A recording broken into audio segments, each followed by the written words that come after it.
Welcome to JWL Sports, where we review all the best sports clips from around the world.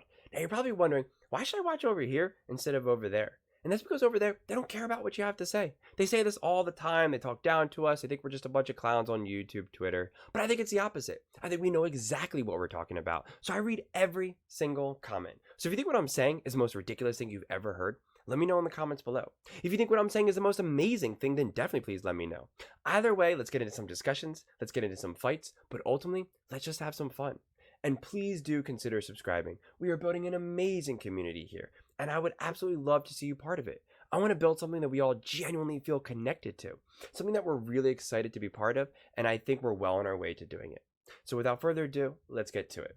We're watching a clip of First Take, where we're talking about, can the Chiefs run it back for a three-peat? Now, as you can see on the screen, there's you can already see that San Francisco is favored technically to win the Super Bowl, and Kansas City is second, which I've talked about on yesterday's video about whether or not that was disrespectful or not. So let's see what these guys have to say with regards to this, and then we can go from there. But yeah, let's just see what they have to say. We can go from there.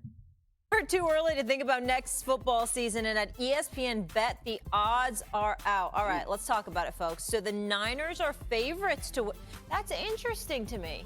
The Niners are favorites to win it all? Sorry, I'm looking at this in real time. Just ahead of the Chiefs and Ravens, the Bills, Lions, and Bengals are next, and none of those have. All right, Molly, It's been no a fantastic season with you, but welcome to First Take, and here we do things like this on First Take, so don't get mad at me. Who are you picking to win the Super Bowl next season? Would you go the Chiefs or the field? The thing is I know you seem surprised, Molly, that the 49ers, considering they had just lost to the Chiefs, and the Chiefs are coming back at least with Patrick Mahomes and Travis Kelce and Andy Reid at the bare minimum. And so for them to win the Super Bowl, and now all of a sudden they're the second favorite to win the Super Bowl again, is a little not surprising to me, because when we beat Green Bay in '97, they came back as the favorite the following year. But I'm going to take the field, because no one has ever three-peated, because it's so hard because of injuries. Remember, you play so much longer than everybody else. And football is already, guys, Canty, you was on the Super Bowl team. Saturday, you was on one. To be special, I remember we went back-to-back in '97, '98. And Mike told us coming into the '98 season, if you want to be special, you got to repeat. He said there have been a lot of teams that's won one in a row. But to be special and be remembered forever, you have to do two. Man, if you do three, I don't even know what to say.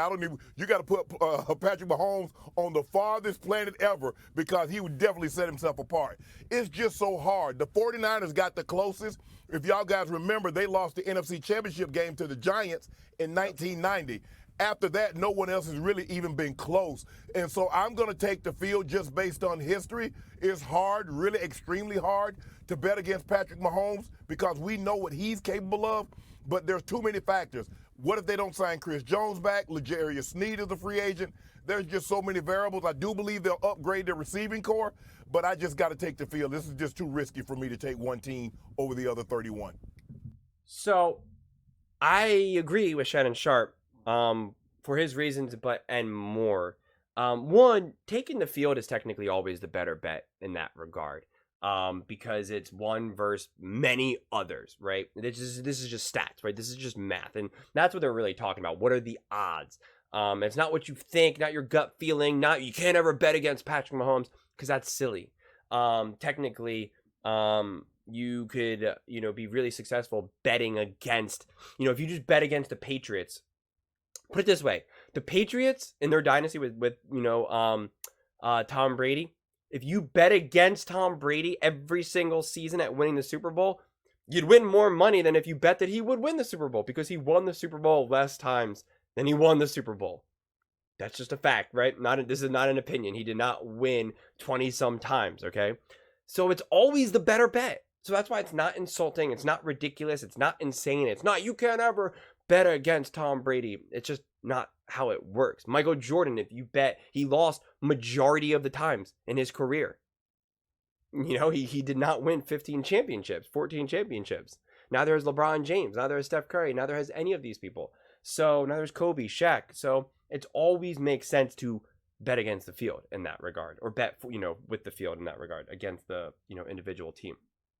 But all that said, right, because that's just kind of math and science in that regard, which is maybe a little bit less fun. Now let's just go off of feeling, off of like, well, what do we think? Okay, we know technically, Patrick Mahomes can't win a Super Bowl every single year, but, what about just next season? Let's just look at next season in a vacuum, in its own, isolation.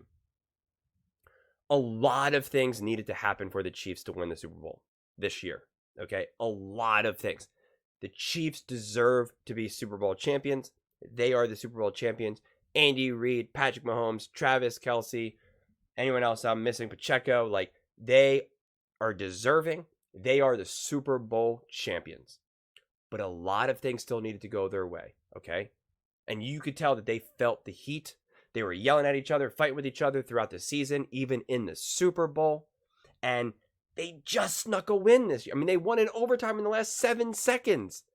They didn't convincingly impose their will and just say, Bills, we own you. The Ravens even, despite what many think, and although I don't think the Ravens ever really showed that they had a chance to win that game, it was more self-inflicted by the Ravens rather than the Chiefs, And then in the Super Bowl, the 49ers absolutely could have won that game. You had the Christian McCaffrey fumble, the punt return fumble, the missed extra point, the suspect play calling by Shanahan in the second half, the fact that he didn't go for it, or the fact that he decided to take the ball first in overtime. The injury to Greenlaw was huge.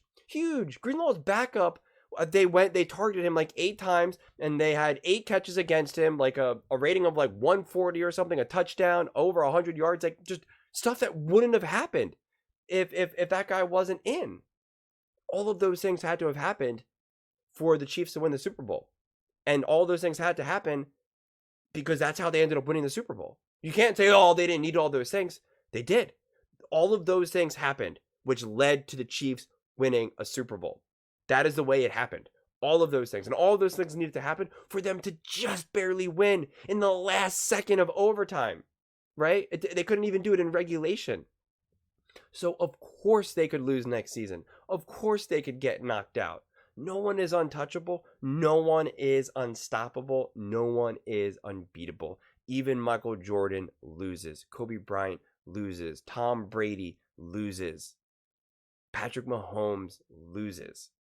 So the real question is you have to ask yourself, can all of those fortunate things happen again for them? Or can they stay injury-free? Or can other teams finally step up? Did the Ravens finally learn their lesson and say, enough is enough?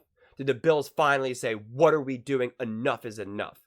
We need, in this offseason, we are going out and getting a team around Josh Allen finally. Enough is enough. We're not catering to Diggs anymore. We're fortifying our offensive line. We're going to get a running back to take off some of the pressure off of, Josh Allen. Enough is enough. You just don't know. The Eagles are like, screw this. We're getting too big, offensive and defensive coordinators. Enough is enough. The Cowboys, they fire, they're now new defensive coordinator. I don't think the Cowboys are going to be that competitive or as good this year, but the Packers are coming. The Houston Texans are coming. Put it this way, the Chargers said enough is enough. And they went out and got Harbaugh, an elite head coach who's now going to be with Justin Herbert. Okay, Sean Payton is going to go out and get a quarterback. The Broncos are going to be coming. So a lot of these other teams now are saying enough is enough. Let's go. And it's going to be so fun to see because I think this season is going to be so much more competitive than last season. Make no mistake about it. The Chiefs just barely won the division. Okay? They got lucky that the Chargers were banged up, had to fire their coach, and that Justin Herbert was injured. If Russell Wilson was actually just a more competent quarterback, the Broncos literally had a chance at winning the division. Literally winning the division. And those things are going to change now. So it's not like the Chiefs were this unstoppable juggernaut. As noted, they were the 3rd seed, right? They weren't the 1 seed. And they didn't have any of these like juggernaut victories in the playoffs that said, here we are, let's go. And so that's what makes them beatable. They are obviously beatable. Now, is that not going to say that they're not going to take a big step up? Maybe the Chiefs say, all right, enough is enough. This offense, we were able to just get on by. We need to fortify it. We're going to go make a play and try to get like A.J. Brown or Diggs or whoever. Enough is enough. That's a possibility. And then now you will say, oh, man, the Chiefs are good. So you just don't know what the Chiefs are going to do in the offseason, who they get. Does everyone stay healthy? What does Travis Kelce look like? He's a year older. He's probably going to continue to decline as he did this past season.